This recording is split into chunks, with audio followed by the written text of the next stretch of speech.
Welcome to Narayana news as it is. So आज से कुछ दिनों पहले 25 फरवरी को सीबीएसई ने अपनी एक ड्राफ्ट पॉलिसी रिलीज की थी 10th बोर्ड्स के रिगार्डिंग। 12th के भी उनके प्लान है, लेकिन वो अपन को आगे पता चलेगा।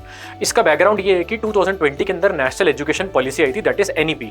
उस एनईपी को स्टार्ट करने के लिए, उसको इंप्लीमेंट करने के लिए 2023 में एक पॉलिसी आई थी जिसका नाम था नेशनल करिकुलम फ्रेमवर्क।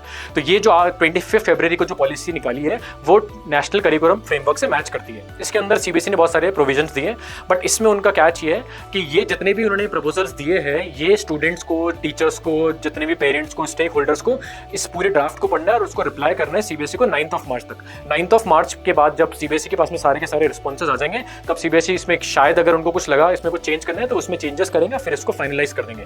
अब वो प्रपोजल्स क्या है, तो उसमें बहुत सारे प्रपोजल्स हैं, मैं उसमें कुछ इंपॉर्टेंट चीजें बताता हूँ। सबसे पहली चीज इस सेशन से, दैट इज फ्रॉम 25-26 सीबीएसई ने आपसे बोला है कि सीबीएसई के 2 बोर्ड के पेपर होंगे, एक फेज 1 में, एक फेज 2 में। फेज 1 का जो पेपर होगा वो होगा जो सीबीएसई ने डेट दी है, that is from 17 Feb to 6 March. जो फेज 2 के पेपर होंगे वो होंगे 5 मई टू 20 मई।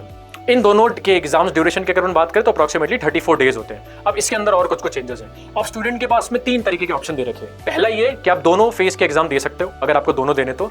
दूसरा ये कि आप दोनों में से कोई एक एग्जाम दे सकते हो।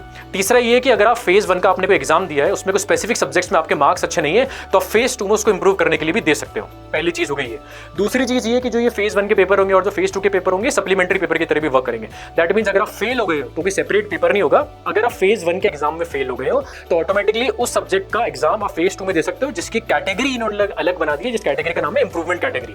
ये होगी दूसरी चीज। फिर अगर मैं रिजल्ट की बात करूं तो सीबीएसई ने ऐसा किया है, ऐसा प्रपोजल में कि जो फर्स्ट वाला टेस्ट होगा उसके जो रिजल्ट्स होंगे वो सीबीएसई उसको ओपन नहीं करने वाला।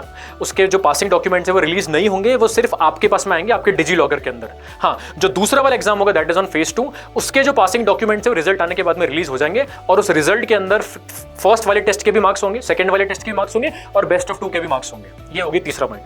चौथा पॉइंट इसके अंदर ये कि सीबीएसई ने 5 सब्जेक्ट को छोड़ के कुछ अलग चीजें चेंज की है, जैसे कि हो गया आपका इंग्लिश, हिंदी, मैथ्स, साइंस और सोशल साइंस। इन 5 सब्जेक्ट्स को हटा के सीबीएसई ने 2 ग्रुप्स बनाए सब्जेक्ट के। पहले ग्रुप के अंदर रीजनल और फॉरेन लैंग्वेजेस, दूसरे ग्रुप के अंदर बाकी जो एक्स्ट्रा सब्जेक्ट्स होते हैं जैसे कि अकाउंटिंग हो गया, एग्रीकल्चर हो गया, डेटा साइंस हो गया।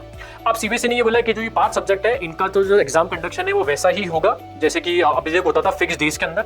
जो आपके रीजनल सब्जेक्ट है और जो फॉरेन लैंग्वेज है उनका जो एग्जाम कंडक्शन होगा वो सिंगल डे में होगा इन द 1 को, और जो ये बाकी रेस्ट ऑफ द सब्जेक्ट्स है जैसे डेटा साइंस और ये सब एग्जाम, इनके एग्जाम मल्टीपल डेज में हो सकते हैं और स्टूडेंट्स अपनी मर्जी के अकॉर्डिंग डिसाइड कर सकते हैं उनको किस डे पे एग्जाम देना है। पर जो ये वाले जो एग्जाम होंगे इनका जो क्वेश्चन पेपर है ये सीबीएसई स्टूडेंट से वापस ले लेगा। एक तो ये चीज होगी। फिर और इसके अंदर प्रपोजल्स में ये है कि पूरे साल में जो प्रैक्टिकल्स होंगे वो एक बार ही होंगे। एग्जामिनेशन जो सेंटर होगा वो फेज 1 का और फेज 2 का वो भी सेम होगा। तो ये मेन पॉइंट्स है आपके चेंजेस के।